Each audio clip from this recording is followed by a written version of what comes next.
my stopwatch. Shit. Right, start again. Go over.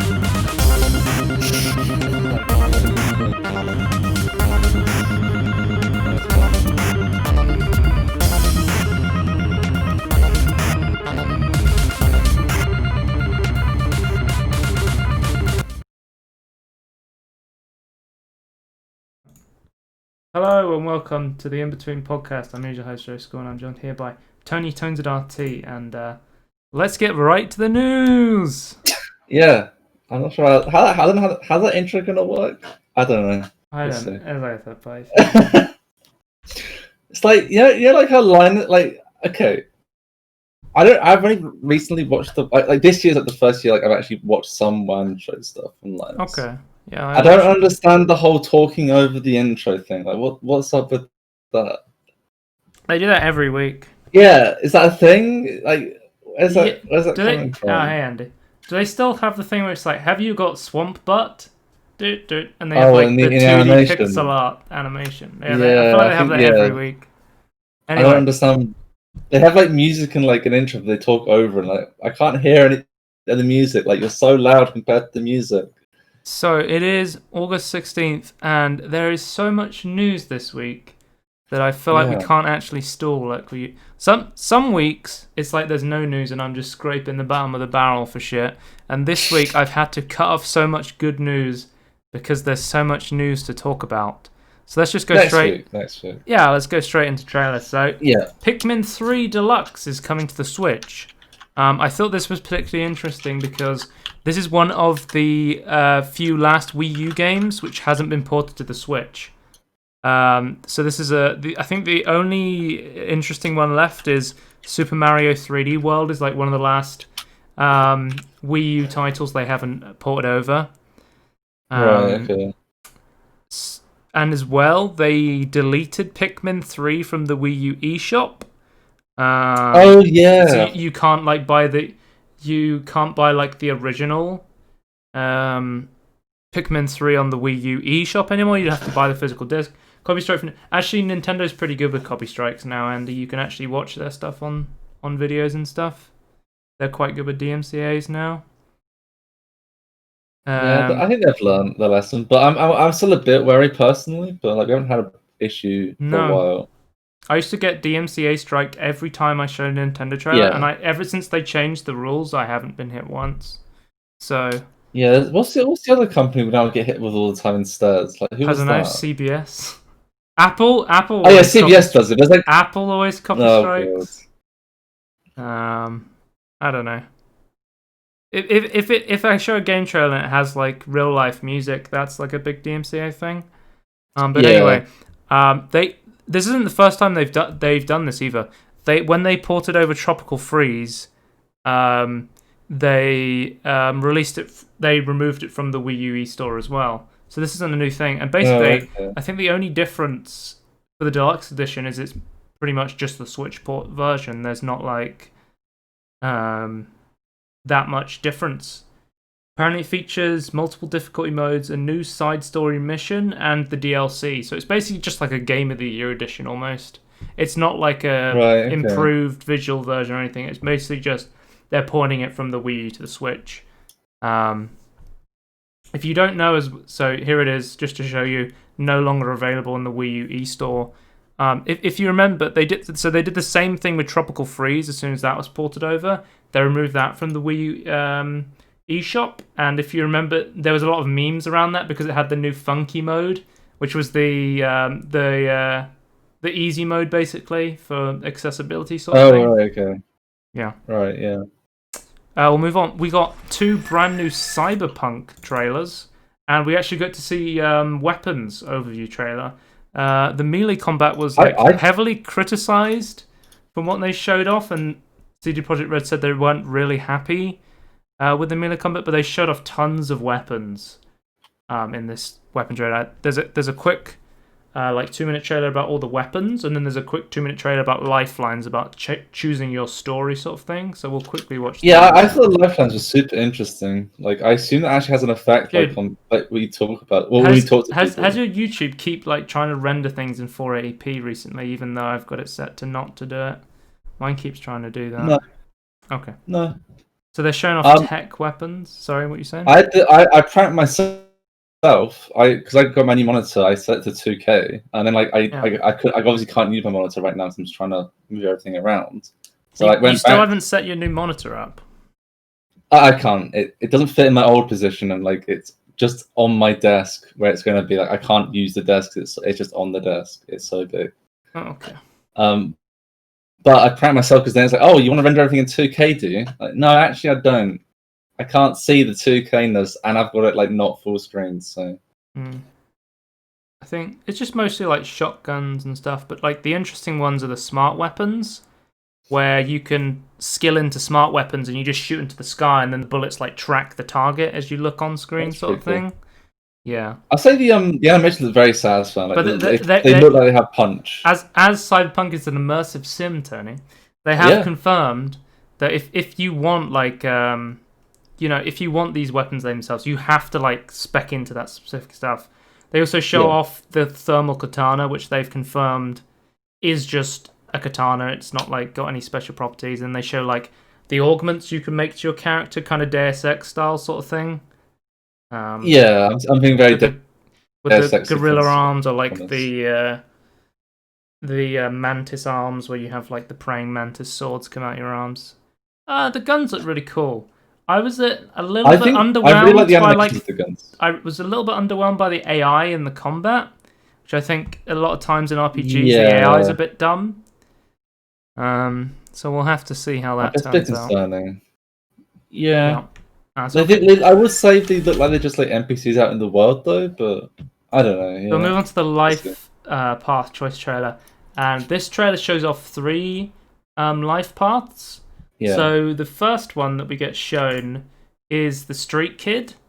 So this is like, oh, you grew up on the street and you're trying to work your way up through like a kind of organization sort of thing. And this, I think this was maybe the least interesting to me. Really? The most interesting one to me was the last one, which I think... The corpo one. Yes, the corporational espionage. Like, I think that's like way more interesting than the other ones, because that's something we don't see a lot. That's very much kind of Deus Ex style, almost. I like all 3 of them, actually. Like, I think they all have like a really cool like place. Like all have like. I think they all have like as long as it's done correctly. The second one's very much like a hell yeah, brother, we're Americans and we're from the South. And it's just like, okay.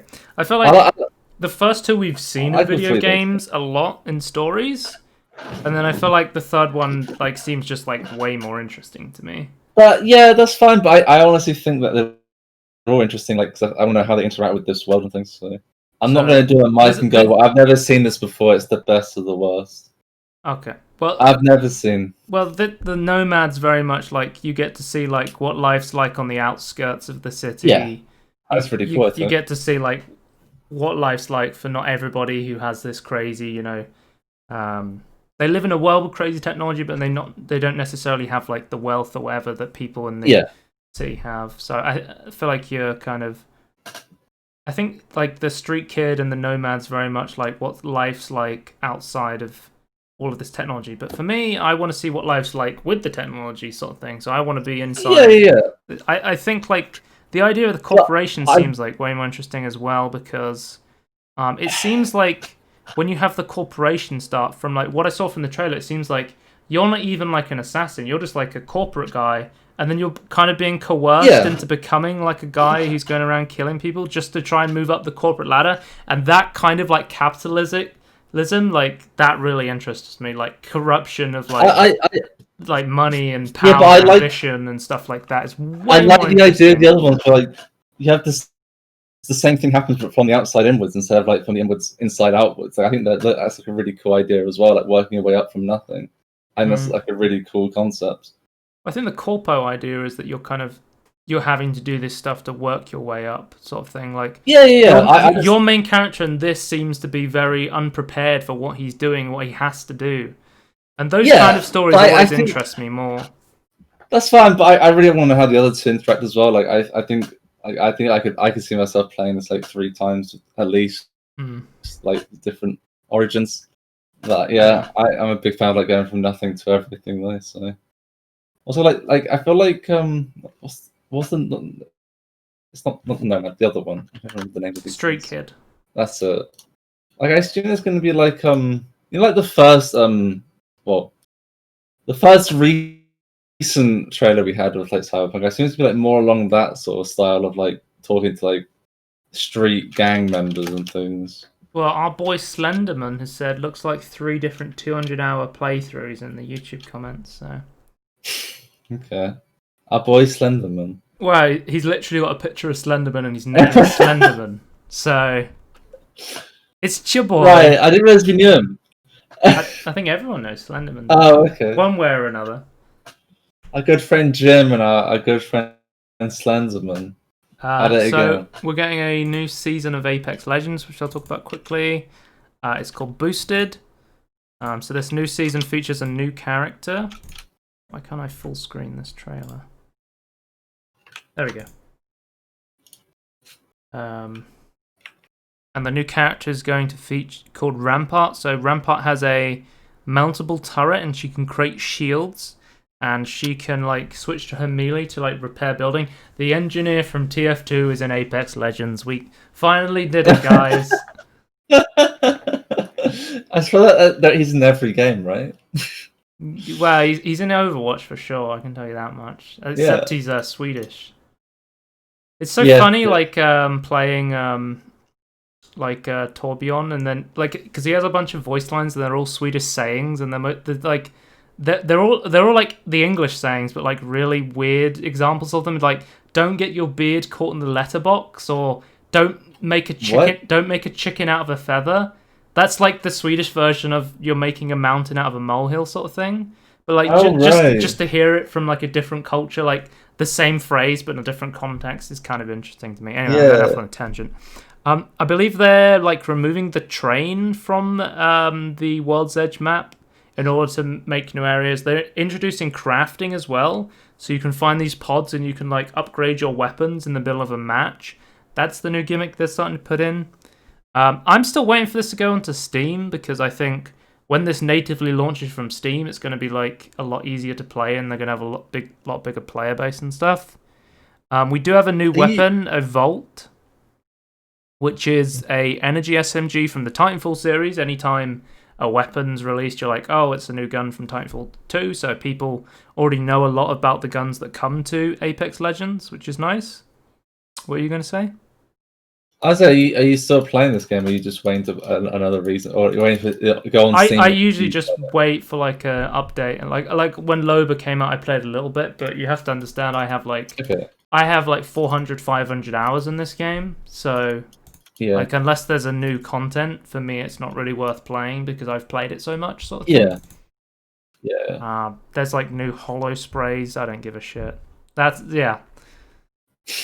their new cosmetic thing they're trying to sell. Don't care about. What even are these? Are these just graffiti things? Yeah, they're sprays. Okay. I'm guessing. I don't know if they're paid sprays, but this is some Titanfall 2 gameplay showing off the new gun. So this is what it's going to look like. It's going to be like an energy SMG from Titanfall. Doom Eternal is getting a DLC. Everything's rendering 480p. It's pissing me off. The Ancient Gods. We saw some teaser pictures for this. This is the teaser images. This is like the harbor and the cool looking like sort of alien planet worlds. One thing I really like is with Doom 2016, we only got multiplayer DLCs, but now we're actually getting single player campaign DLCs, so I'm really excited to play it. I haven't played Doom Eternal yet. It came out this year, so it's still fairly expensive on sale, so we have to wait until it gets a bit cheaper, but then definitely play that. Next up, Tony, you remember I was saying Atomic Heart was dead? Because basically I said it was stuck in development hell. They've come out with a new trailer. And it seems like the graphics are much better, and they're actually kind of showing off gameplay. So it's actually a gameplay trailer, okay. It seems like it, but I feel like it could be and it looks like pre-rendered. it used to look like. Well, basically, if you weren't here when I said it before, they released this really impressive visual trailer. People were really impressed by it, and then they saw that people really love this, and then it turned out the game didn't look like that.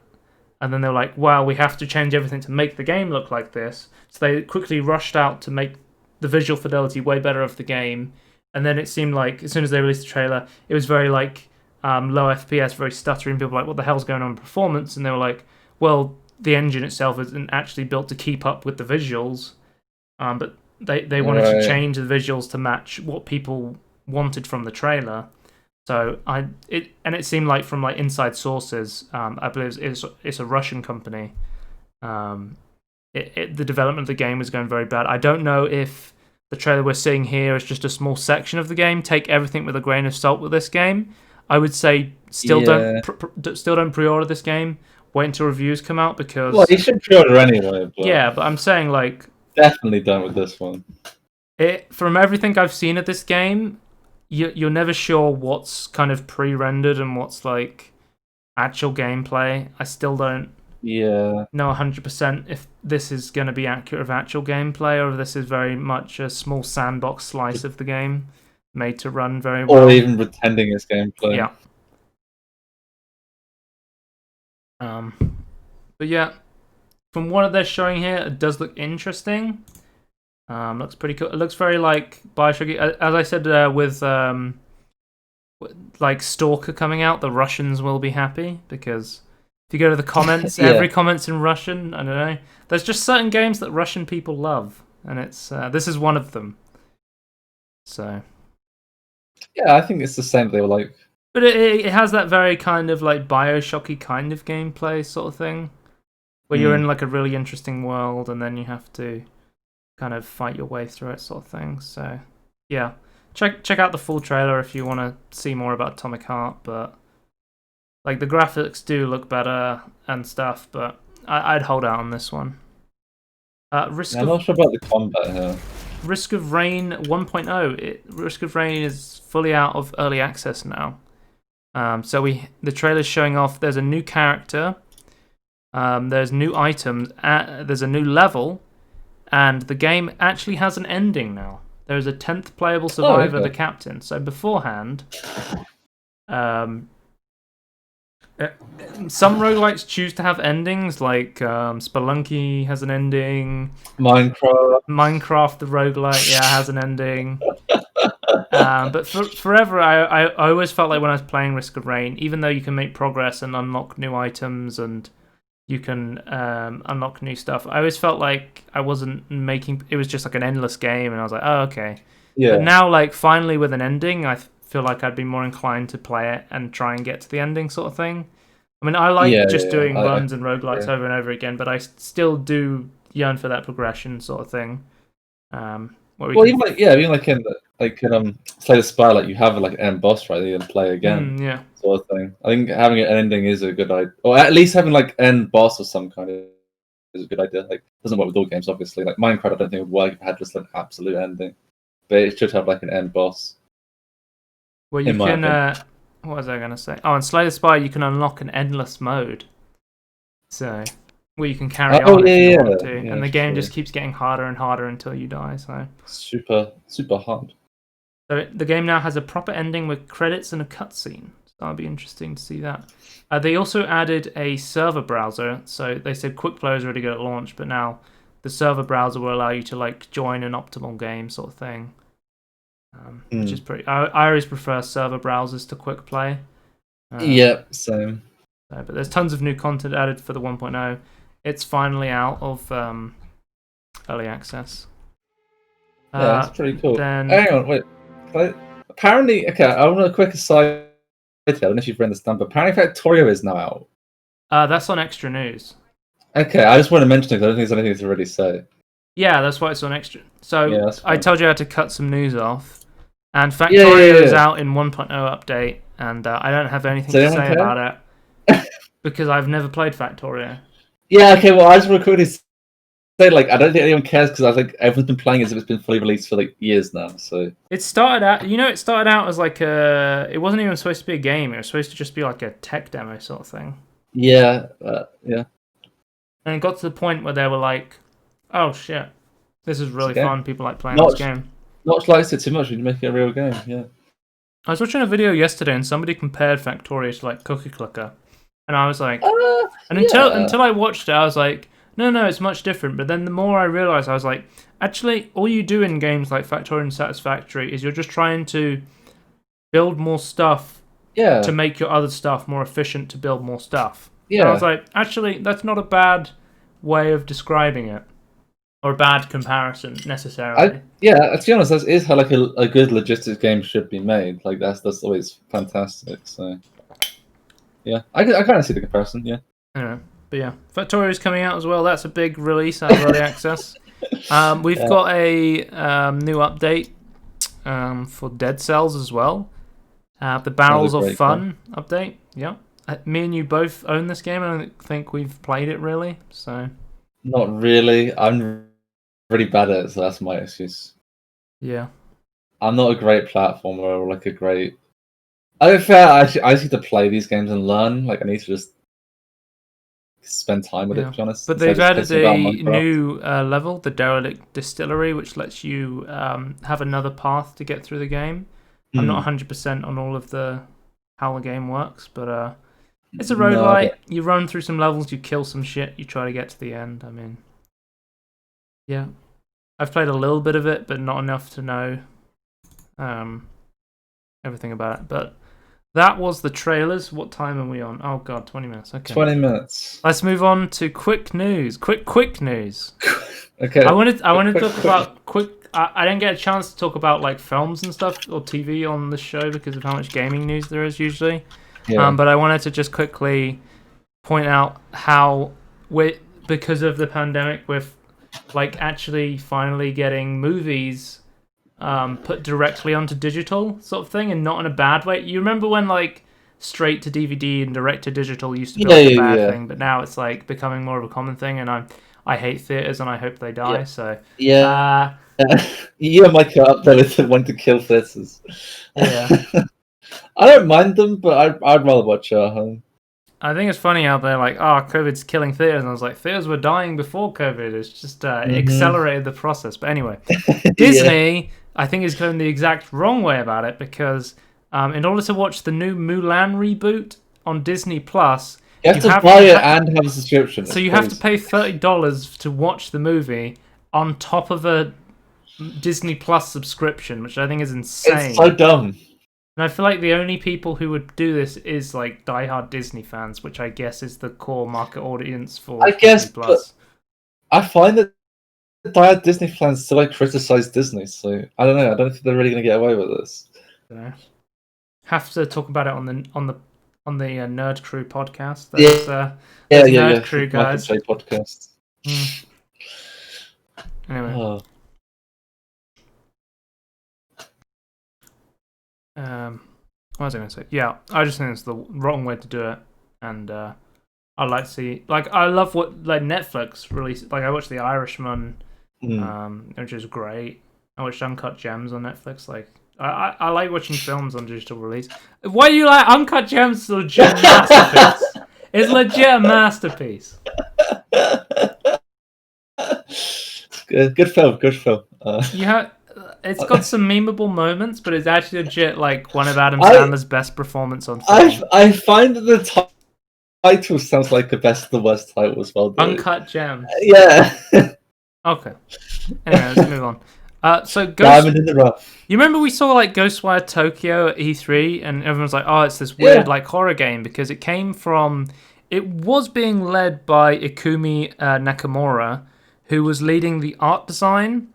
And she was leading like the art design from Evil Within 1 and 2. Oh, right, yeah. And she like left the company, and then everyone was like, "Oh, what's going on?" Like they had this big horror game sort of thing, and that's why it looked really interesting. Apparently, it's not a horror game, although it takes elements from the horror survival element. but not elements that one would expect in the horror genre, sort of thing. So apparently, it's more of an action. Yeah, it's more of like an action adventure game, but I feel like a lot of people were hyped because Ikumi Nakamura was on the project and then obviously left under unclear circumstances. So we'll have to see how this game turns out. I think the art style looks cool. So if it's an action adventure game with some creepy elements in that like Tokyo kind of horror style, that would be cool. Yeah. This information doesn't make me not want to see more of it, to be honest. Like, I still want to see like how it would play and things. I think it's a cool idea. Minecraft Dungeon is getting another DLC. It's getting a Creeping Winter DLC, which will add, as well as how much new mobs. It will add daily missions and more merchants to purchase from. Yeah. How much are these DLCs these days? I don't know, to be honest with you. I haven't thought about the DLCs because I was like, if I was going to play this, I would I would just play it on Xbox Game Pass, which would be included, sort of thing, because it's about $6 for the DLC. Okay. So yeah, there's new merchants that will. There's a blacksmith which will let you upgrade your items, or a gift wrapper which will let you trade items while you play in multiplayer, which is cool. And that's coming out the 8th of September, which will let you explore a frozen tundra. Yeah. I swear only people who have the Xbox Pass play this game, though. People have Xboxes play this game. Do they? Yeah. Without the pass? Yeah, it's one of the few. What's it called? Xbox One exclusive games, Minecraft. I don't think this is... this isn't on PS4, is it? It might be. I don't actually know. I know for sure. I know 100% it is on Switch. Maybe it is on PS4. Maybe I'm wrong. That seems like... It's on the PlayStation... Okay, it's on PS4. I'm talking on my ass. Okay, Minecraft I just feel like on every platform. Only people playing this that I've seen, like, all the reviews I saw, like, I had the Xbox Game Pass. So I feel like this wouldn't be worth it if it wasn't on Game Pass. Sorry, wait, didn't they rename Xbox Game Pass to Game Pass? Yeah, we'll talk about that, because they've been changing their mind on that. Fall Guys is getting its first update tomorrow, or today, I guess, or whenever this was. I mean, it's already out now. I wrote tomorrow on the thing. It's including the Jump Showdown level from the beta. Oh, is this the... Yes, I think, so this is like the... I remember like explaining this game to you and you weren't sure about it, but I was like... I actually thought this game was going to be really fun, and it turned out like to be... I think it's like one of the biggest releases of the year. Like it's like got like 2 million players already in its first month, so that's crazy. And I think one of the big things... Well, like one of the big things was it was included for free on the PS4 pass thing.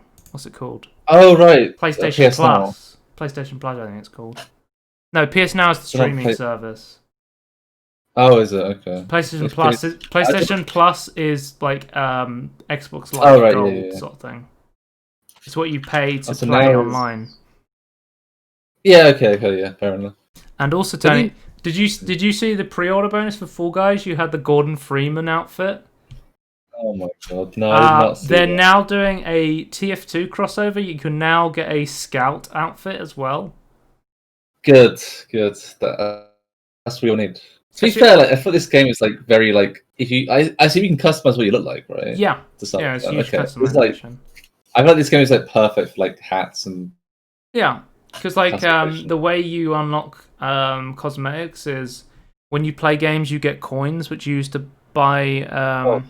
Which you use to buy outfits. You get unlock it through in-game gameplay. Yeah, you can. I think you can unlock almost everything through in-game gameplay. Normal gameplay in a game. That's not money grabbing. And then when you win, you get a crown, and that crown becomes a currency, and then you can use that to buy like ultra rare stuff. So I think the Scout outfit, the top half is 5 crowns, and I think the bottom half is 5 crowns. That's really and cool. Okay, that's good. You can also get crowns through the battle pass as well by getting XP.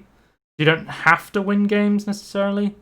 But it's easier if you win games, sort of thing. Yeah, okay. I That's know. pretty cool. I like that. I know. Like Sips is a Fall Guys streamer now, and he was I upset. heard he was a professional. He didn't get invited to Twitch Rivals for Fall Guys, and he was pretty pissed off. So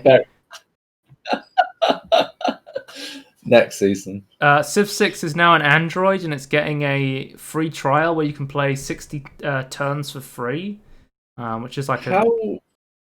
Yeah, go on. How? I don't understand. How's this working? What do you mean? Well, you can I play. swear it barely works on PC. Really? I haven't heard anything about performance issues on Civ 6. Okay.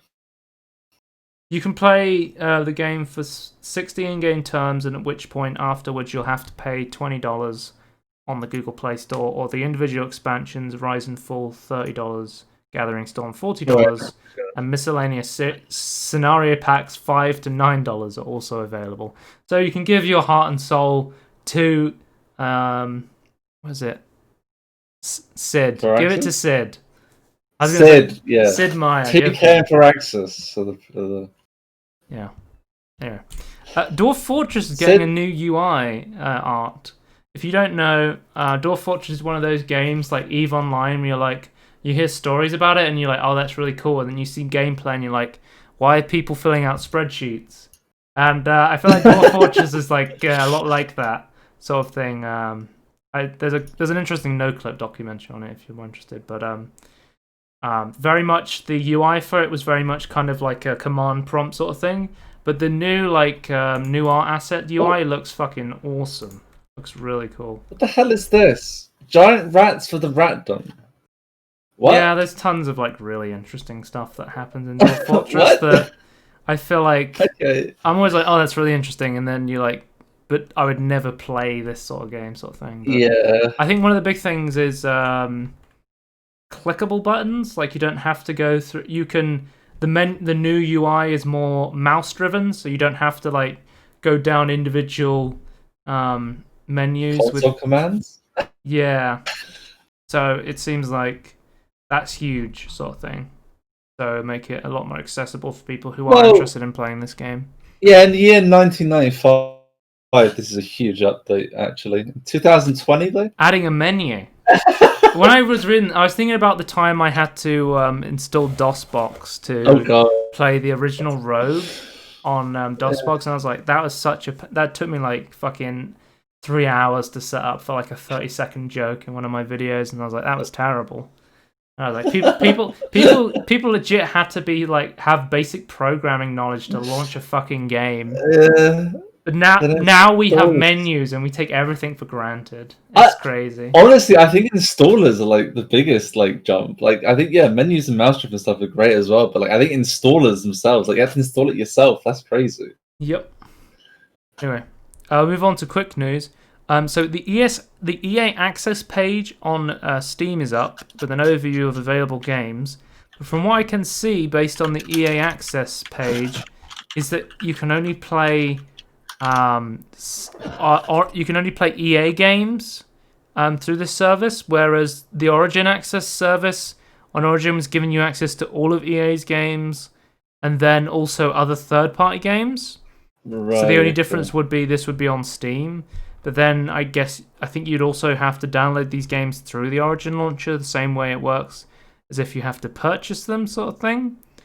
But then they announced that Origin Access and EA Access are both being renamed to EA Play, not to be confused with their live event, EA Play, which is being renamed to EA Play Live. What's wrong with EA Access, though? I kind of like that name. Yeah, they did EA Access for the console version and then Origin Access for the PC version to differentiate the two. But it seems like they want to just... I was a little bit confused between what EA Access and Origin Access was originally when I first got into it. So consolidating them under one name, I think, is a good thing. But why it couldn't just be EA Access, I don't know. Yeah. So this is happening on August 18th. So this is happening in a couple of days. Sort of thing is happening in 2 days. So we'll have to see if this does actually change how Origin Access works, or if the Origin Access version of this is just a strictly better version. If the EA Play version on Steam is cheaper, but then doesn't include the third-party games, this might be a good idea if you just wanted to play EA games, for example. If they're going to change, if they're going to change EA Play on Origin to kind of get rid of the third-party titles, but then keep the price, this would be a huge downgrade. So I have to see how this turns out, because I'm not 100% sure on this sort of thing. So would like where would like Fee is Fee like published by EA, or is it just Fee's an EA original. Okay, it's their indie game sort That's of thing. Valve is planning another Steam Game Festival. This will be the Autumn Game Festival. We had the Spring one. We had the E3 Game Festival. The Autumn edition is coming this fall, October 7th to 13th. And also to point out, demos will be eligible for the Autumn edition if the game's launch date is set between October 13th and May 1st, 2021. So if you're releasing a game in that time window, then your demo is going to be available to come out in this festival to show it off. I was really happy with the last two. I thought the spring one was cool because there was a limited amount of games, and I was like, oh, cool. And then the next one happened, and they dropped like 900 demos on Steam, and I was like, how the fuck am I going to play 900 demos? I like game demos, but this is like a crazy amount. I'm not complaining that there's too many. I'm just saying, like, spoiled for choice sort of thing, maybe. I think also, like, they didn't even, like, because like Valve and Steam's idea, like, if you have lots of stuff, you need to have, like, curation tools and things, and they didn't even have that. Like, my advice is to anyone who wants to, like, because they have this limited 1 week window where you can play the demos. If there's a specific demo that you want to play, or there's a bunch of demos you want to play, download them, and then if it falls out to the outside of the week window where you can play them, because they drop 900 demos and like, play this in like a week or so. I'm like, no one can do that. No. What you can do is, if you have them installed, what happened for me was like, with like Juggler's Tale, it wouldn't let me launch it from Steam, because it was then saying, oh, this isn't available anymore because the demo festival thing's ended. And it was like, you can go to this Steam page and look at it, or you can like pre-purchase it, whatever. You just go to where click on properties and go to where the Steam files are saved. You still have the files on your computer, just launch the executable. You don't need to do it through Steam because you've already downloaded the demo. So you can just launch the demo through your computer. So if there's any demo you want to play in this festival when it comes out, and you're thinking, man, I don't think I have a week to play this, download it, and then you can play it whenever you want because you'll have the executable. So that's an interesting, interesting. That's a good way to do it. Sort of thing. But I love demo festivals. I want these to be a regular thing, so I'll be playing and enjoying a bunch of demos, and there will be a bunch of Tangerine demos.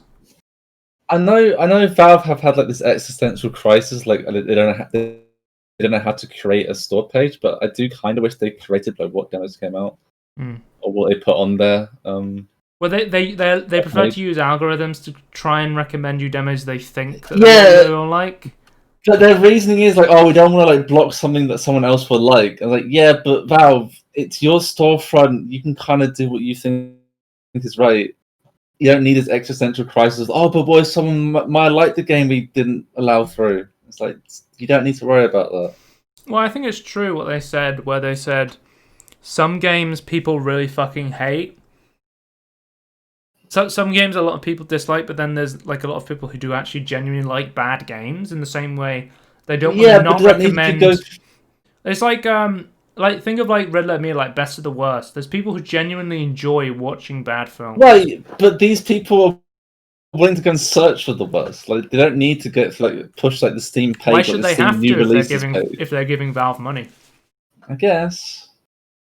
If there's a chance they can make a sale for you based on an algorithm of games they think you'll enjoy, they're going to give it to you. Okay, from Valve's point of view, fair enough, but I feel like it's like then scaring off a lot of like new indies and like going to other platforms because they can't be seen. There's just like a big. I know, like look at like Wild Animal Racing. I look at that game and I'm like, this is a piece of shit.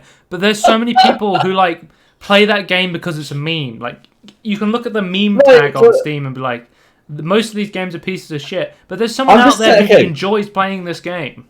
Okay, fine. But I want to say, if your idea is that you're making your storefront into the floodgate sort of thing, do what Amazon has done and have different categories. Like at the moment, it's like I can't I don't want to see like the meme games, and you don't want to see the anime games in the new releases section.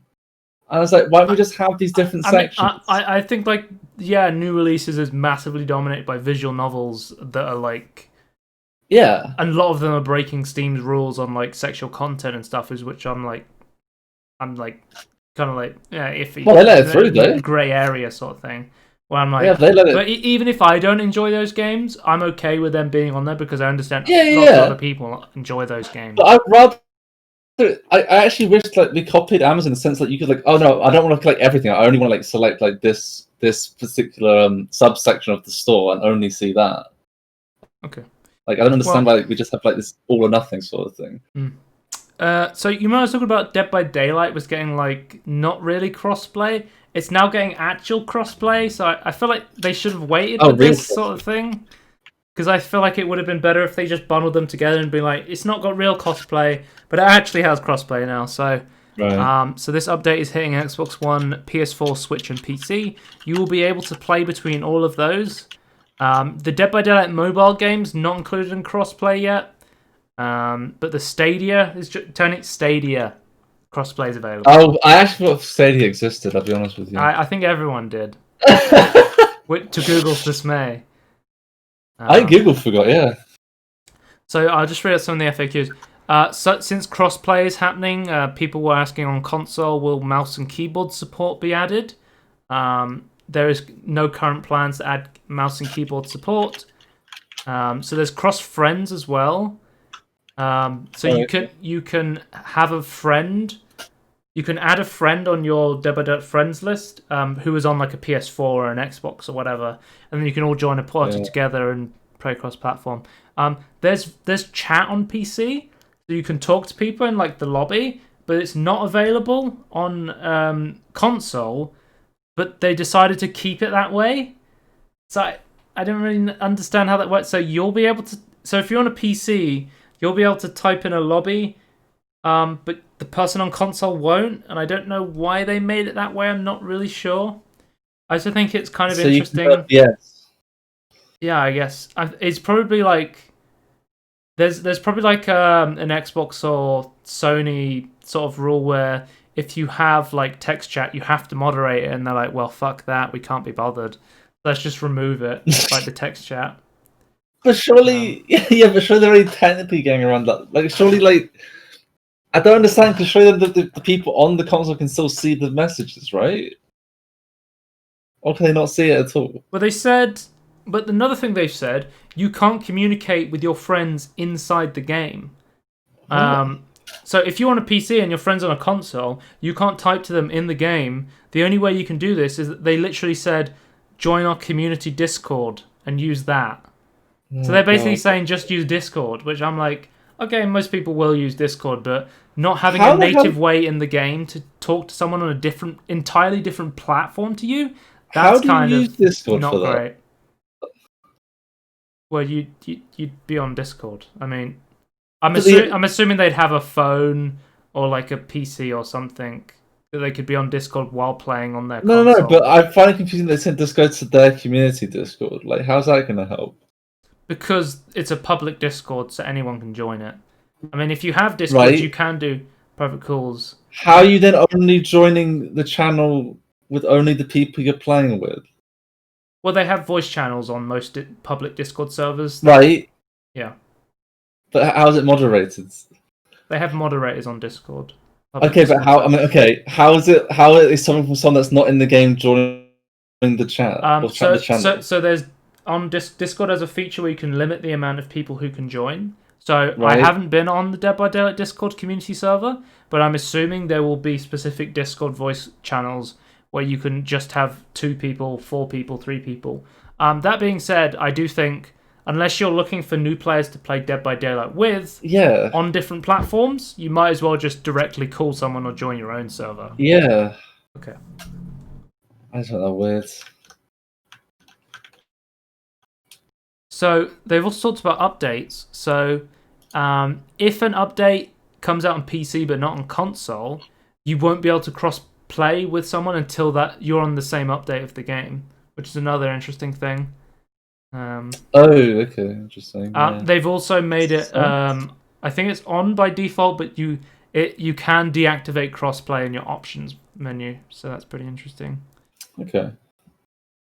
You can report people on different platforms as well. That will go to Behavior Interactive, and they will look into that.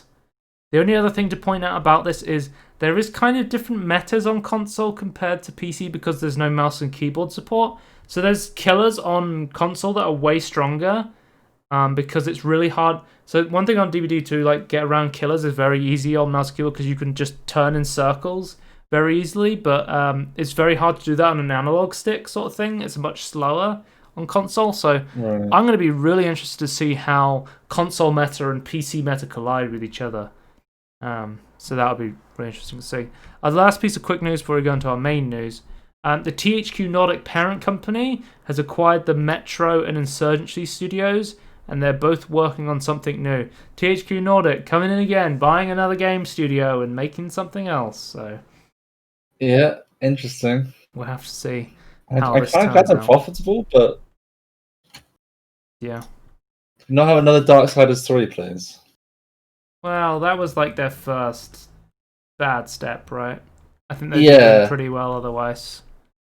So we'll move on to main news. This is the news everyone's talking about.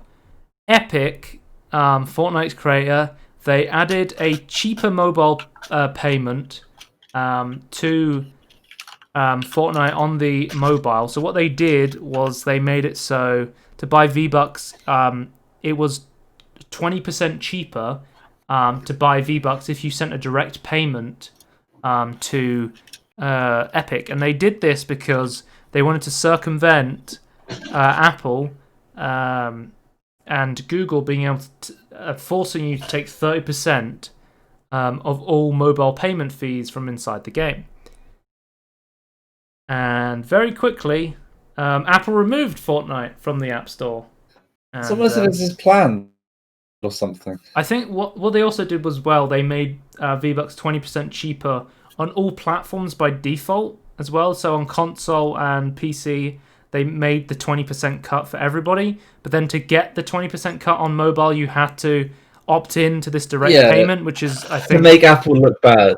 where they were trying to like say fuck you to Apple and Google. So very quickly, Apple was like, "Oh, we're going to remove you from the store." And then very quickly, Epic put out a quick statement where they filed legal papers in response to Apple. So this is I'll give everything in the timeline chronologically it happened.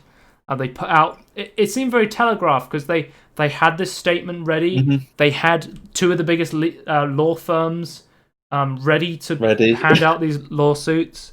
Epic Games even put in basically they were trying to like rally the Fortnite kids to start hashtags against Apple. That's the thing I don't like.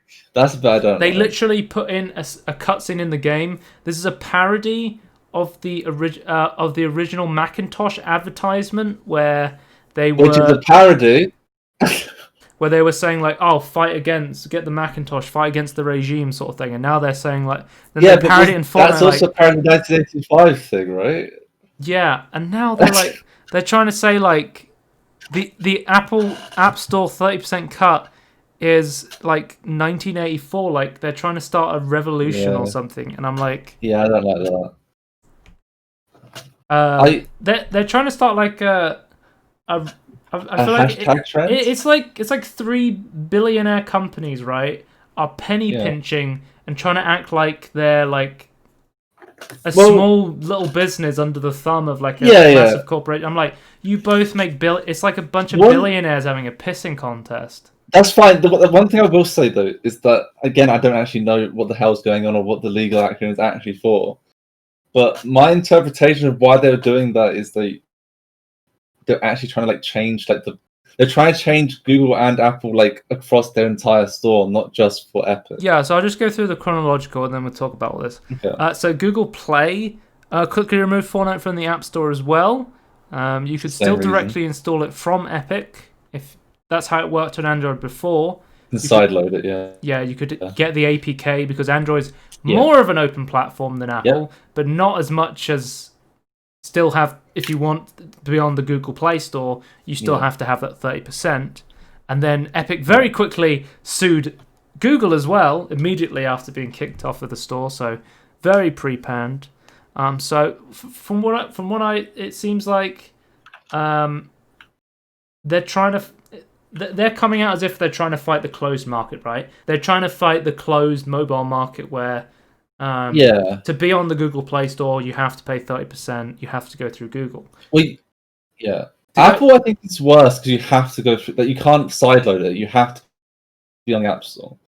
Yeah. So I think because like a lot of people would say like iOS is very much like they have the monopoly on iOS. That you have to go on the App Store to even get onto an iPhone, which is fair. But Google has been doing this as well, like not as harsh, but they've been doing stuff where for phone makers to have Android, they're saying they have deals where they're saying, oh, you have to come pre-installed with Google Apps, sort of thing. Like they're pushing themselves into a closed market as well on the Google Play Store.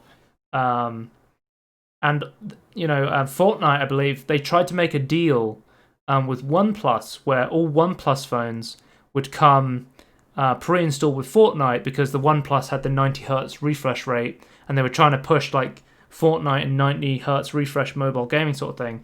But OnePlus said to them, we can't do this because Google won't allow us to have any other pre-installed apps that aren't Google if we want to use Android, sort of thing.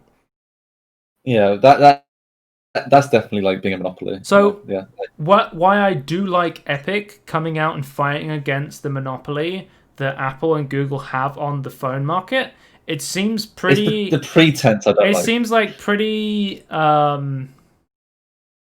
what's the word? They're kind of picking their battle right now because they haven't said anything about the console market, which has a massive cut to get onto the consoles as well. So they're coming out saying like, "Oh, mobiles are fucking us, fuck Apple and fuck Google," but they haven't said anything about Sony or Microsoft, who also have. If you want to be on console, you've got to pay the closed markets. Yeah. You've got to pay into the transaction fee on the closed market. I don't completely agree with the monopoly thing. It's like, you could just get a different phone. Like Epic's trying to strong arm Google and Apple at the moment because they're saying like we've got a new season of Fortnite coming out, and if you don't allow us back onto the App Store and the Google Play Store, we're going to release this new season, and all the mobile gamers will miss out on this, and then they're going to miss this big. They're the one holding the cards, though. Cut sort of thing, I think we should be clear. Like they're doing it entirely for selfish reasons. Like even if like as I pointed out, like if they are, I don't know if it's true or not. You haven't seen the things properly. If they are indeed trying to make it so the entire store, you don't have to pay the 30%. It will help everyone. It's still very greedy or very selfish of them. Like they don't want to pay the 30%. Like it's entirely money driven. But they're not doing it out of the kind of. They're doing like the anti-company thing with Google as well. They came out with their statement saying in 1998 Google was founded as a young company, and if you don't remember, like Google came out, their motto was "Don't be evil." That was Google's motto, and now they're saying like, Google is like stealing everybody's data and they're evil and they're a closed market on Android, and it's like we have to fight against this. The Tencent owned Chinese Epic company. Both Apple and Google have been stealing people's software. This has nothing to do with this though, so I don't know what the hell Epic are talking about. Like I find it a bit weird. I don't know. You've got a massive Tencent-backed company. But standing up, control of it. Billionaire company, right? Standing up saying, guys, we're the little guys. We need Fortnite fans to help us fight against this closed market and stop this monopoly. And it's like, hang on, I don't know. Like it. How do I search like costs? Like how much does like Epic own or something? Like always like how much of a share does Tencent have in Epic? Worth. That's what you're asking. No. I want to know the worth of Epic. It's like a bit. It's like billions a share or something. Yeah, I just want a comparison. Epic Games valued around 825 million at the time of Tencent. It's now worth 4.5 billion. No, I think recently So yeah, Epic Games is valued at 17 million. I think I was talking about that last podcast. okay. Don't know how recent the thing you're reading is. Yeah, I'm trying. This is like giving the full chronology of it. I'm trying to figure out. But I'm fairly sure Tencent owns 40% of Epic Games. Yeah, I believe that. That's the. Let me have a look. Yeah. 48.4% of Epic in share capital, and then 40% of total Epic. So is, as of right now, the net worth or the worth of the Epic, I guess, parent company, Epic, is 17 billion according to Bloomberg. Yeah. I believe that is, yeah, it's some of the range of like 100 times smaller than Apple. Sure. 1.6 trillion. Yeah. That's what the hell? I think they only just got above 1 trillion. What the hell? I think that was a few years ago now. I think Apple's been huge for a long time. But I'm saying, like, when you think about it in those numbers, it does make Epic look a lot smaller. But I still think, like, yeah, but they're still a billion times bigger than my company, worth nothing. Yeah, it still feels like it's a bunch of. It feels like a bunch of rich guys arguing about politics, sort of thing, more than it's like you have to stand up for what's right. It seems like. Although I do agree that having less of a closed market is a fantastic thing for all gamers, I don't think Epic went in this with noble intentions, and they're trying to make it look like that because it's better for their company, rather than we're doing this for gamers. The other sad thing is, like, I thought they were gonna get more done than like the Black Lives Matter sort of protest. Like that sucks. Like having money, like, just beats. Like, why can't they put the same amount of money behind Black Lives Matter? Like, I realize they have nothing to do with it, but they could help. Well, I mean, it's a different thing to get. We'd have to talk about that in a different time because that's got nothing to do with gaming, sort of thing. So that's fine, but you're still a part of the same system and society. So, but yeah, I agree. Like from a business side, there's nothing to do with them. But I'm just saying, if they really want to go for the whole we're like the good guys sort of thing, they could actually do that. But... Well, I don't know what Epic has done towards that, to be honest with you. Like, I haven't looked into that. Yeah, I think they've actually done stuff. I can't talk about that sort of thing. But yeah, I don't think we have much else to say about Epic, sort of thing. But I think I'll say on Black Lives Matter sort of things. Like, imagine if, like, instead of just having a black text with, black background with white text, they actually had a trailer that actually was like pre-prepared and things. Like, I feel like way more effort was put into one than the other. Right. So that's what I'm gonna say on that. Okay. On to Microsoft. So, as you said before, Microsoft is rebranding to Xbox Game Pass to just Game Pass. Yeah, not confusing at all. Which I guess is okay. I mean, is it? I liked Xbox Game Pass because then it was like Xbox Game Pass for PC. Was like a bit. All right, Joe. I'm gonna bring out Tony's Game Pass, and in a few years I'm gonna rebrand it to Game Pass. Yeah. Well, nobody has just the Game Pass so far. So I just felt it like they're rebranding it to just Game Pass. Like, that's fine, but it's still Xbox Game Pass. Yeah. Like, it might technically only be called Game Pass, but it's still Microsoft's or Xbox Game Pass. Like, well, I think they're running into issues with the Origin Access, EA Access, EA. Like, if they called it Microsoft Pass, people would be like, is it just Microsoft Pass? Games? Which it's not. It includes lots of different other games.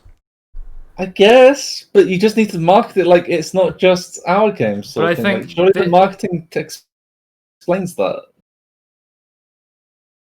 I think they kind of backtracked on this as well, because it seems like they still have the name Xbox Game Pass. I'm not sure if they are going to fully change it. I'm not sure. It just says trying out a new look, so whether they just try and go to Game Pass or not, we'll have to see if that kind of sticks. I think they went back on some of the branding stuff they tried to change.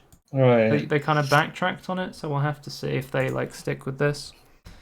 Phil Spencer put out a tweet saying like, thanks to the support on the PC community, and they're looking forward to supporting more stuff on PC as well and Steam.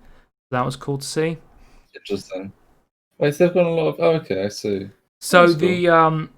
the Xbox Game Pass Ultimate is coming out on September 15th. So you're going to be able to play over 100 Xbox games streamed onto your Android mobile, which is pretty cool. And they've also, if you're an Xbox Game Pass Ultimate subscriber, you get early access to the beta now. So you can play all of these Android games on your phone with the Xbox Game Pass Ultimate right now. And you may be thinking, Joe, why is it only on Android? Well, speaking of closed markets, it's been blocked by iOS. So Xbox Project X Cloud for iOS seems to be in deadlock at the moment, as all the testing for it has come to a halt. It's such a dumb reason as well, like why it's been blocked. So, you may be thinking, why would Apple want to stop Xbox Game Pass from coming to phones? Because Apple Arcade. They don't have any horse in this race, except they do, because they run a competing subscription service, Apple Arcade, which is a subscription service that lets you play a bunch of mobile games for a monthly fee.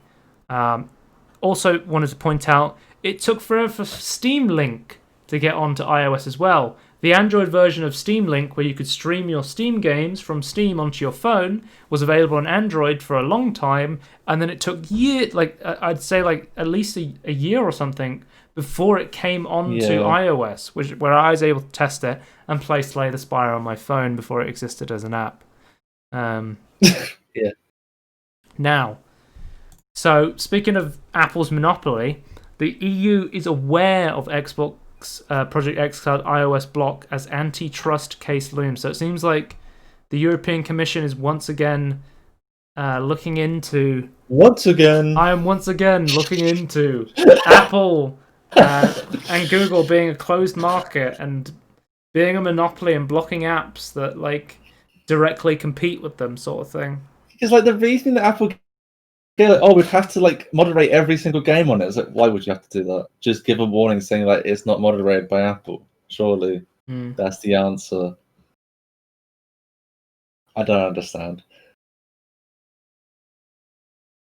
Also, why don't they just do that? Why don't they just moderate every single game that goes for xCloud? Surely, I don't understand the problem here.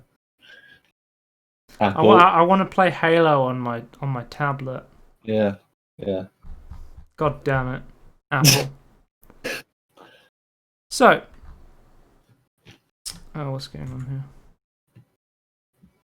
This webpage didn't load properly. There we go.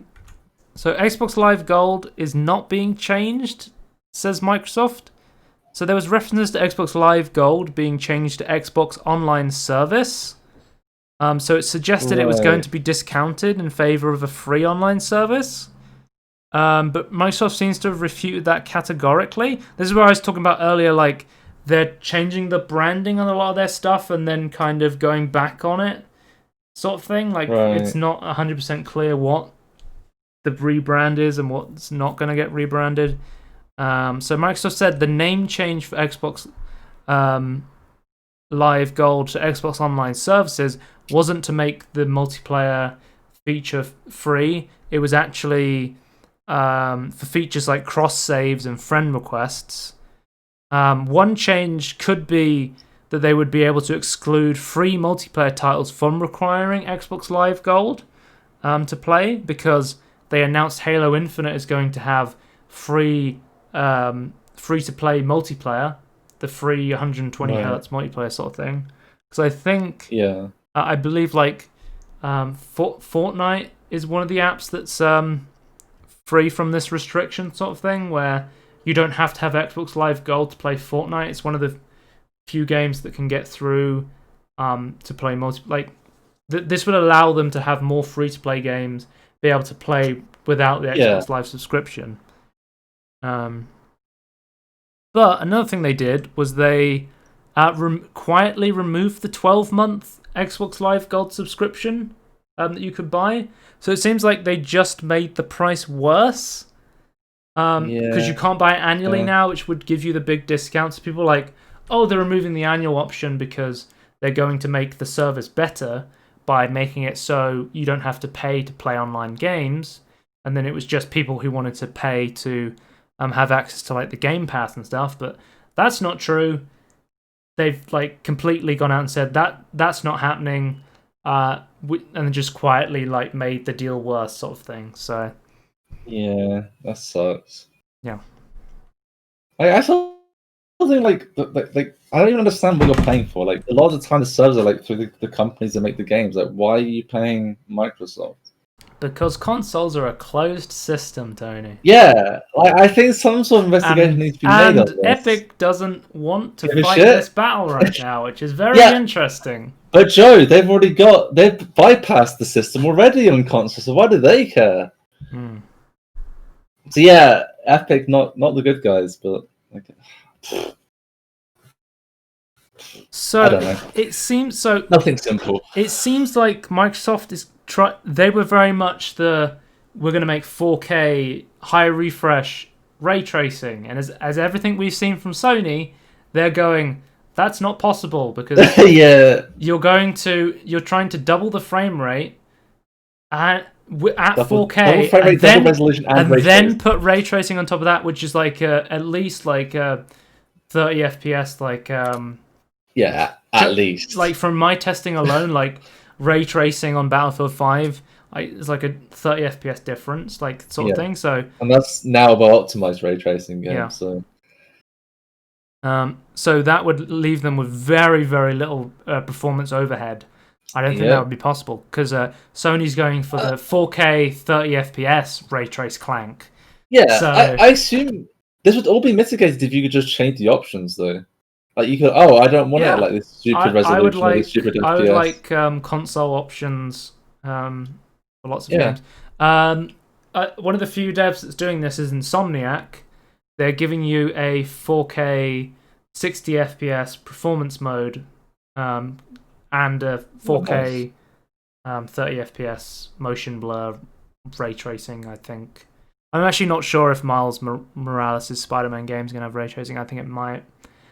It's hard to tell what games have ray tracing, Tony, because it seems like one of the big launches for the Xbox Series X was Medium, and they were showing off this weird kind of horror game which had the ray tracing support. Yeah. And it seems like the ray tracing feature has been removed from the official Xbox store, which is like leading me to believe that they're just going for 4K HDR high refresh sort of thing, like high frames. The other thing the other thing you have to remember with some games that are really good with the lighting because like they've baked in the lighting, they put like a lot of effort into it.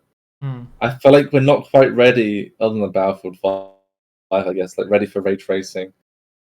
It's like, it kind of sucks because like it'd make both games a lot quicker. Both consoles are going with the AMD architecture, so they're both going to have brand new AMD cards. That's big Navi, that have ray tracing on them from a company that's never done ray tracing before. We're going to have like no idea.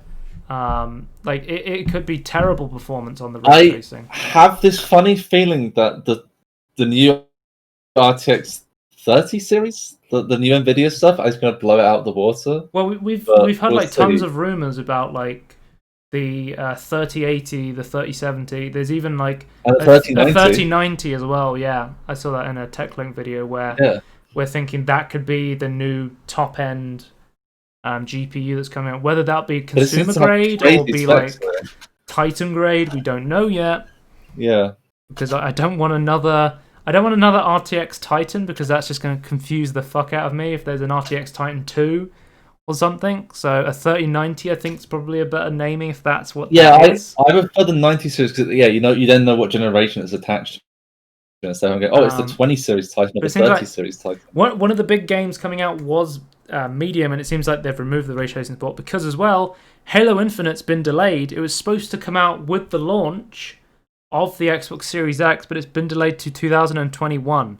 Microsoft was actually considering releasing Halo Infinite in pieces, like episodes, I guess, just to try and hit the 2020 mark, so it launched with the Xbox Series X. But it seems like they didn't want to cut up the game and release it in pieces to hit this marker. That Which I agree with them. I don't think would have been as good as it could have been. Sort of thing. What's that? It's like the saying, right? Like you only have one release day, right? Yeah, because I think it's Nintendo says a delayed game can be good. A delayed game can be good, but a launched bad game people always remember as being bad. Yeah.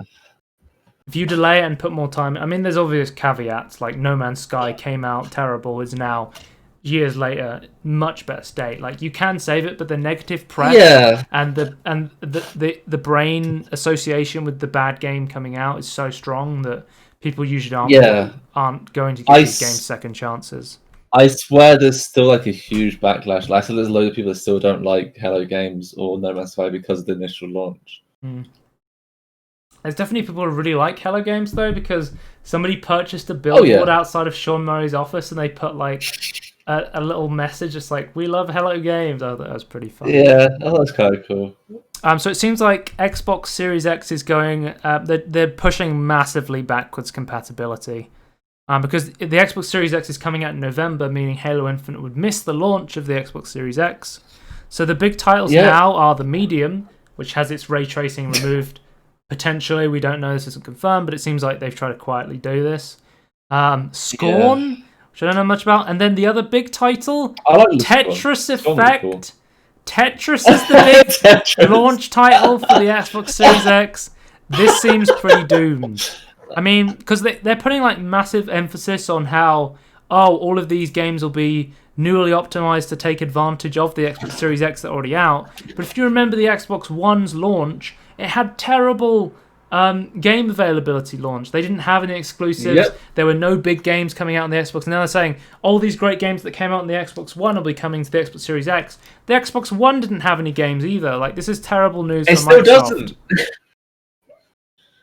Also, I'd point out, even if you think the Xbox One has good games, you've already played them. There's no new games. They're not launch titles. They're just old games you can play again or still. I don't know. Because with this backwards compatibility, they're putting emphasis as well. The Xbox One controllers will work on the Xbox Series X, including the adaptive controller as well, which is a huge W for accessibility. Yeah, that's really cool. I really love that. Because then we'll go into State of Play in Sony, because Sony has announced that PS4 controllers won't work with PS5 because you'll have to buy another one. Which is to be fair, it's a completely different controller. I don't understand why they couldn't. I don't understand why you didn't make it so it's just backwards compatible. Like, it's just Bluetooth. Like, it can just work. And then you can also have a new controller. So I don't understand. The way it works is your PS4 controller will work if you're playing a backwards compatible PS4 game on PS5, but it won't work with a PlayStation 5 game, which I think reasonably it could. I don't think there's any reason why you couldn't add an option to turn off a setting where you would need a PS5 controller. I think that's ridiculous. Yeah. Like, if you're not using the features of the new PS5 controller, surely you remember on the PS2 where you could, the PS3 where you could turn off tilt controls, because not everybody had a controller that had the what's it called, six axis. Because I remember, like, I turned that off a lot in the games because it fucking sucked. Like, you would drop from a ship in Ratchet and Clank, and you would have to turn your controller. And it's like, I don't like this. I'd rather use the analog sticks. Did you watch the Linus Tactics video where they're like using like on PC or like motion control I guess controller? I was looking and going, no, that looks terrible. I've used this before, it was shit. No, I didn't see that one. Okay. I saw the Duck Hunt gun with a camera in it. Yeah, I think it was after that. Oh, okay. Well, I don't think I saw that one then. But yeah. Let's go back. Okay. So they've announced that Sony is getting PlayStation advantages for the new Avengers game. everything. I wasn't I'll be honest, I wasn't really interested in the Avengers game when they announced it. Like, it looked shit. it was very Uncanny Valley having them have the style of the movie characters, but then look nothing like the movie characters. The gameplay was bad.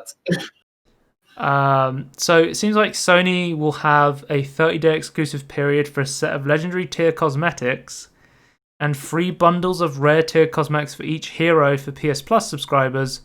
And they will have, as Sony owns the rights to Spider-Man, Spider-Man is a character exclusive for the Sony version. And I'm just like, God, I hate this exclusive stuff. It sucks.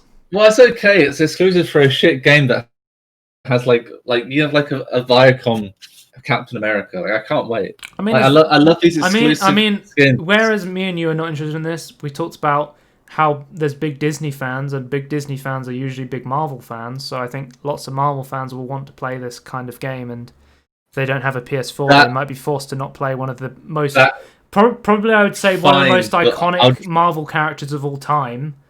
Spider-Man. That's what I'm just saying. Like in general, like I feel like if you're a Disney fan and a Marvel fan, like stay clear of this game. Like I think it's gonna be shit. I saw like some live gameplay. I think Shroud came back to Twitch. He got a contract to come back. We talked about he left Mixer because it was shutting down. I saw him playing it for like a minute, and it didn't look terrible, but whether it's actually that fun, I'd have to wait for an actual review of this game. Because they've also announced that content for Virgin and Verizon mobile customers will be getting exclusive skins, and there will be an Intel promo emote for buying gum. I don't understand. To me, it looks like it's going to become like a not even a free-to-play cash grab, but like a live service crash. So Virgin Mobile, I'm pretty scared of this. That is one of the primary providers in the UK, Verizon in the US. So if you're a customer of either, you'll be able to get 6 exclusive Marvel Avengers skins. Yeah, if you want to advertise for these companies, get these skins. So I don't know. This stuff seems less egregious because this is just skins, but then having actual like characters locked off to platforms seems like crazy. And then again, it makes me go like, Xbox doesn't really. This is another L for Xbox because this is another thing they don't have over PS5. I'm massively concerned by the fact that they're pushing like these corporate skins. Like I feel like because they're pushing this so much, it's going to come this really corporate cash grab. So I don't even give a shit that I can't play a character in a shitty game. Like I'm kind of like, this is a shit game, just by like I feel like of different companies. If they turned the gameplay around, and I saw some actual gameplay first, and I said, "Oh, this looks interesting." All of this news coming out around it makes me think I'm probably not going to give this game a second chance now, based on my initial reactions, because of all the scummy things they're doing around it. I don't want to support this company. Yeah, I'll wait and final judgment, like both gameplay and like business practices and like actual like how you buy the game and things. But I feel like it's going to be a cash grab. That's my impression I'm getting by what they've decided to push first with marketing.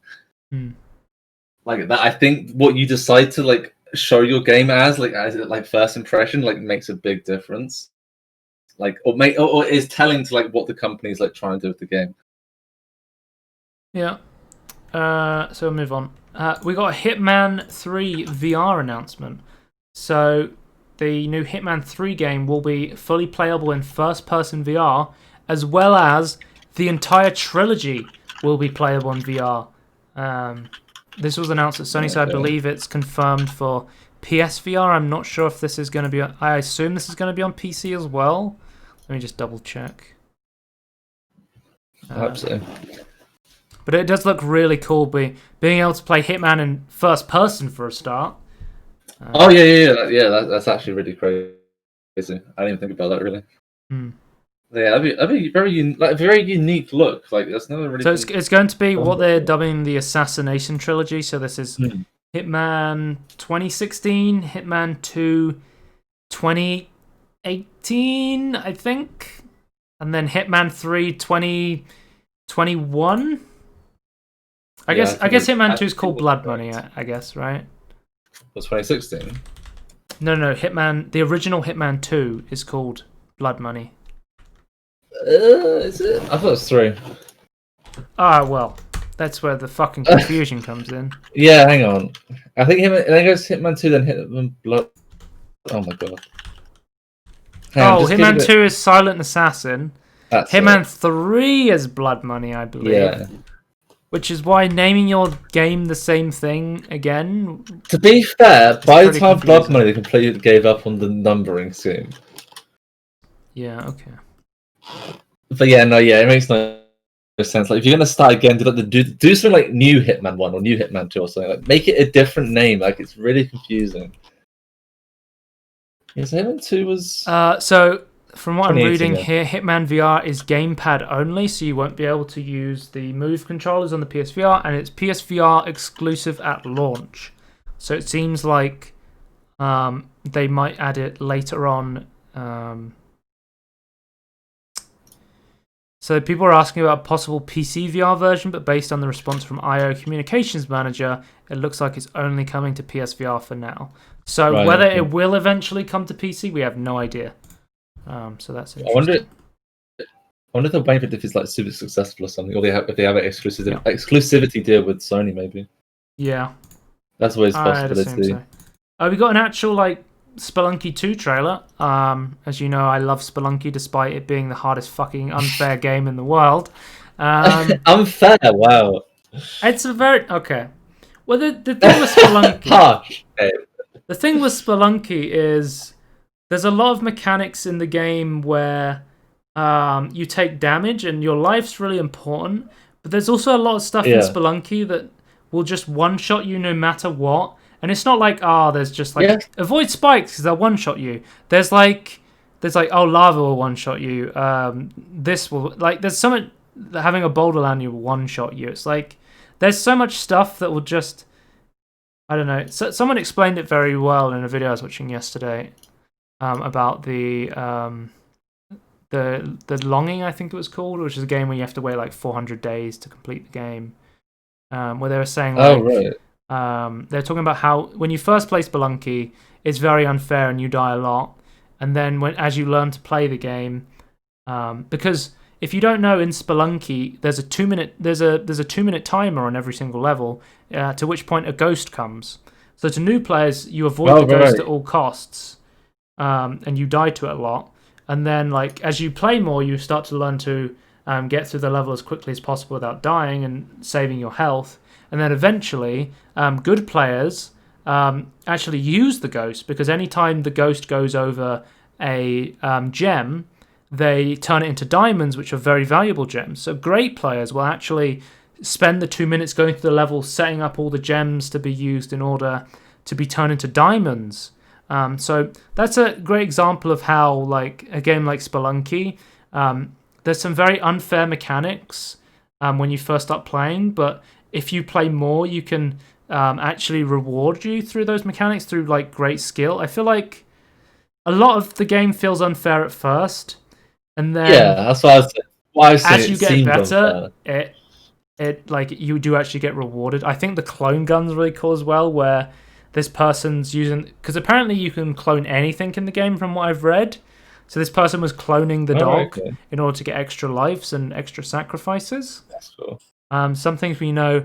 They're adding multiplayer to this one, but from what I've seen of the trailer, it seems like the multiplayer is going to be a PvP mode, not a co-op mode, which I would have liked to see a co-op mode in Spelunky, but like an arena-style fighting kind of game mode's fun, I guess. Like, the only multiplayer you had in Spelunky 1 there was a daily run where you could compete against your friends on, like, a time trial sort of thing. Oh, right.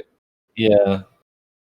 Like a leaderboard thing, yeah. And the Steam version of Spelunky 2 will come out shortly after the PS4. It wasn't initially released when I wrote this, but it has been announced that they're planning for an October release for Spelunky 2. The PS4 version will be coming out on September 15th, so next month.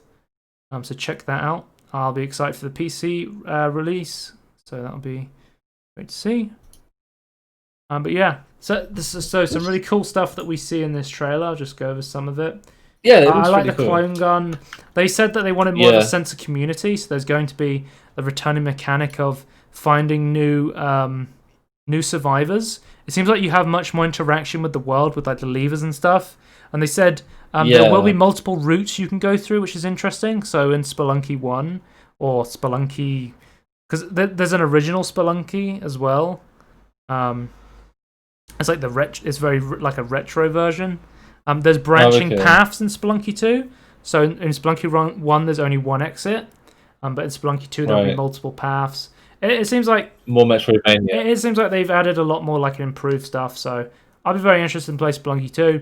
I'll probably put like 200 hours in it and never finish the game because it'll be too damn hard for me because I'm just a brain dead Spelunky player that just keeps dying on level 1 over and over again. So I have been to the boss like once. You can tell a game's hard when I've put 100 hours into the game and I've been to the boss like twice, like the final boss of the game.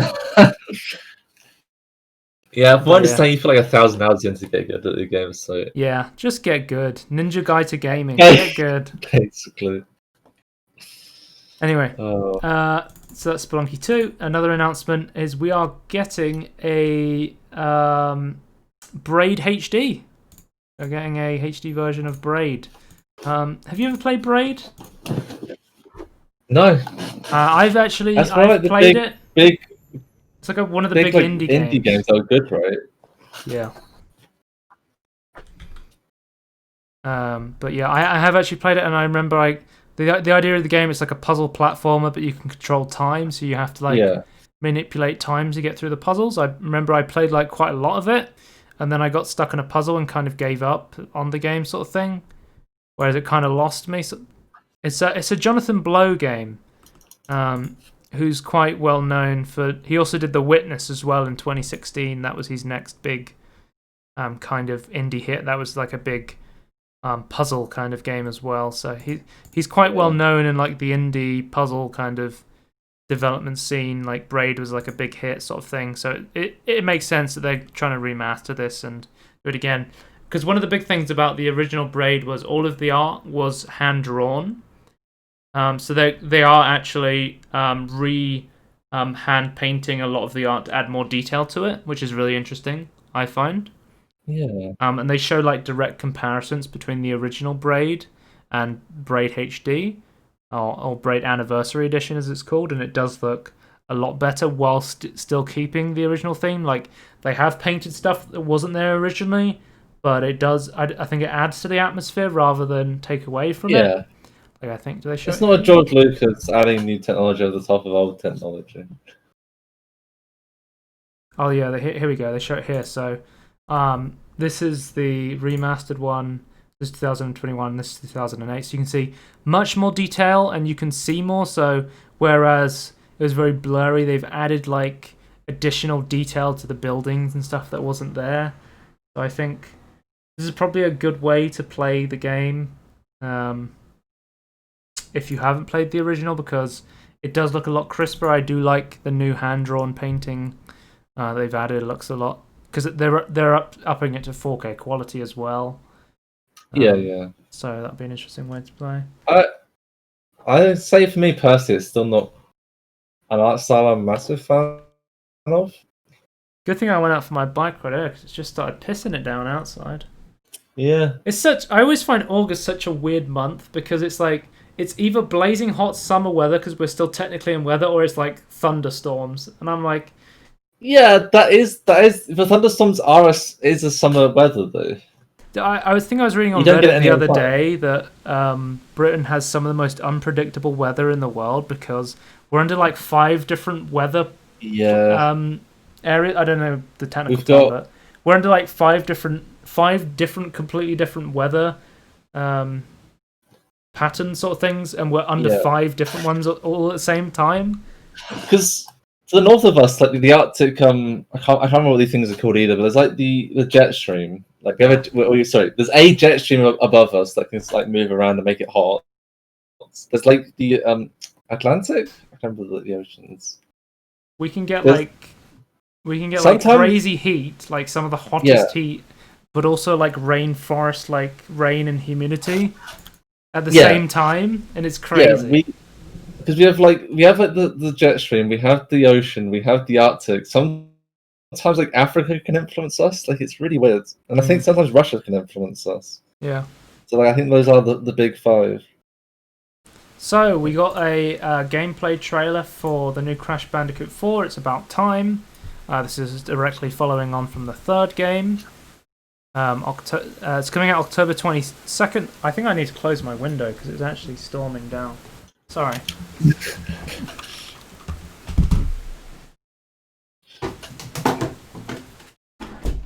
Sorry about that. So they've confirmed there's no microtransactions with this Crash Bandicoot 4 game, and I say to that, so did Crash Team Racing on launch. They didn't have any microtransactions, Yeah. and they added them later. I don't fucking trust you, Activision. I know the shit you've been up to. So... Yeah. Which in the and gameplay... does it have the tag? Sorry.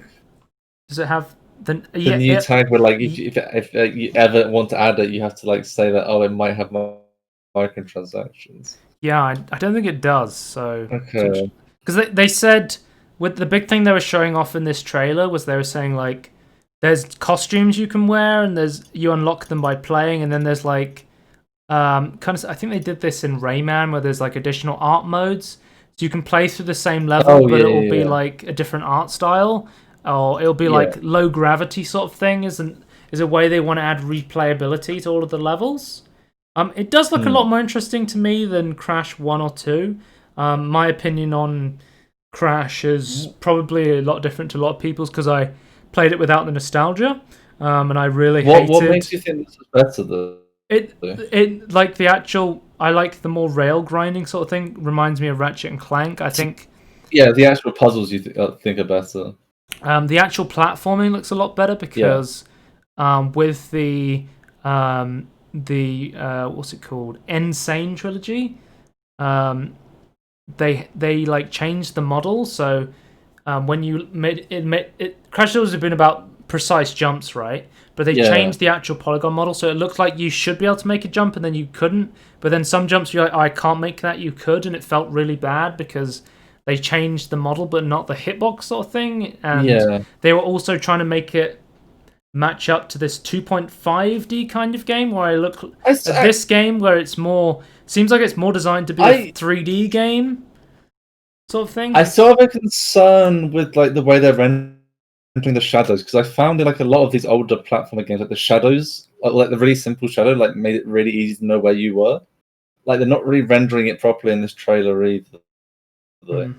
I don't know, maybe that's not a concern. Maybe like in modern platformers, they don't do that anymore. But I just really like the whole, I like the big obvious drop shadows. Sort of. But you have to have a shadow for 3D. They're not rendering it all the time in this trailer to know where you're going to drop. And they're not always because like one of my big criticisms of the original Crash was there were levels where it was pitch black and you had to use candles to see where you're going. But it's like, but I'm playing a 3D platformer and I can't see my drop shadow. Because you're making me play on this level without light, sort of thing. In a lot of good games, it feels terrible. In a lot of good games, Joe, they make it so like you hold a candle that doesn't light up anything else. There's still like candles light up in the area, so it means your shadow is replaced with like a glowing light. But like I didn't like Crash 1, but I've from what I've seen and heard, like Crash 2 and 3 have like much more like there's like jet ski levels. And there's like racing levels. It's like it's not just Crash 1 was very much a precise platformer, right? But it seemed like Crash 2 is very much more of an open game where one level is like a precise platformer, and then the next level is very much like there's like jet skis and there's other stuff to do, stuff like that. I swear, like it was like the Insane Trilogy. I can't remember which game it was from it, but like in the original they had like this really cool rendering of like, because they couldn't get a reflection, they just rendered it again, like it flipped it underneath the ice sort of thing, or underneath the water. I don't know about and they just went, we'll just use a reflection, it looks shit.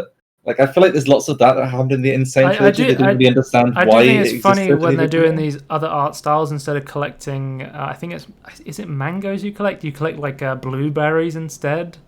I also think like the one where you have to like paint it's all white and you have to paint it. That art style looks really cool. They have like a Cuphead mode where because it's not just purely cosmetic. So like when the game goes into old-timey mode, like the actual gameplay itself slows down as well. And then when you have the underwater level, you actually have lower gravity than you would on the original level. So it's not just a cosmetic thing, it's also a gameplay change, which I like, which I think that sort of stuff really adds to the replayability. Whether I'll get this, I don't know. They haven't announced that it's coming to PC, I don't believe, because I think it, as they did with Spyro and the Insane Trilogy, they made it PS4 exclusive and then later added it to PC a year later. But I believe it's been about a year since Crash Team Racing was added to PS4 as an exclusive, and that hasn't moved over yet. So we still that worries me about the exclusivity of this game. But I think this game should be much bigger than Crash Team Racing, in my opinion. So maybe we'll get this on Steam and the Blizzard launcher. Next, Hoods and Outlaws. I'll talk about that. I'll talk about some games that you probably haven't heard of. So this is seems like it's a competitive stealth game. So you have two teams of players that are competing to execute the perfect heist. So you have environments patrolled by deadly AI guards, and then you have to utilize the unique skills and magical abilities of each character, moving into stealth to steal treasure unseen, or you can dominate and go like loud, like through brutal combat. So it seems like this medieval style game where you're like choose how you want to play, and it really reminds me of like a medieval version of Payday, but you're it's kind of PvP at the same time. Because I think somebody would because it wasn't until I like PvP like I saw this trailer for this game and I was looking, I was like, oh, it looks like it could be like a For Honor game. It looked like it could just be a pure PvP, you're fighting against people sort of thing. But when I actually had someone like explain, like look into what the game was actually doing, it was actually way easier. I was like way more interested in the game. Like, competitive Payday against another team. That sounds really fun, especially in like a medieval style, like Assassin's Creed sort of thing. So, there's hidden blades in this trailer, so yeah. And it seems like there's magical abilities as well, like magic and stuff. That seems cool. So, yeah, not like super magic, but like grounded magic in a way. So yeah, I'll definitely Pretty magic. Check that one out when it releases, coming in 2021. I think it's coming 2020 for PS4 and then 2021 for PS5. Aeons Must Die. Tony, have a look at this trailer and then tell me what you think. I'll let it play for a couple of minutes. Okay.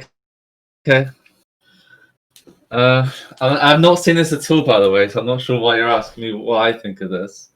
Yeah. I just want you to look at this trailer quickly and tell me. Let's skip ahead, maybe. Skip ahead to the gameplay. Okay. Does this look interesting to you? Yeah. Okay, well, I brought this up because I thought the trailer looked like a fucking mess. It looked absolutely... Really? I thought it didn't look interesting at all, and I think it looked like a mess. And I was like, I'm not going to talk about this game. But guess what, Tony? Apparently, everybody working on the game quit in June 22nd, and the trailer wasn't even made by the people who made most of the game. That's why the trailer doesn't look very good, in my opinion, and a lot of other people have made. Apparently, everyone who was working on the game quit because they were very unhappy with the publisher, and basically the publisher just stole the fucking IP and is going to publish the game anyway without them, with new developers. So interesting. So it seems like Sony wasn't aware of this, but this is like a really, really scummy move. From the publisher, sort of thing. No. Well, I guess weirder as it goes on, actually. Okay. Yeah, I give him a mess nearer the end. So this is Focus Home Interactive. So that seems, pretty bad that they did that. So that's why I want to talk about it. I also want to talk about this game. There's a new Anno game, Tony. Did you know that? It's always a new Anno game. No, Anno Mutinatedium. It's called Anno, but it's got nothing to do with Anno, which is why I brought it up. Because I thought it was kind of funny. A quick a quick history of what anno means. It just means year.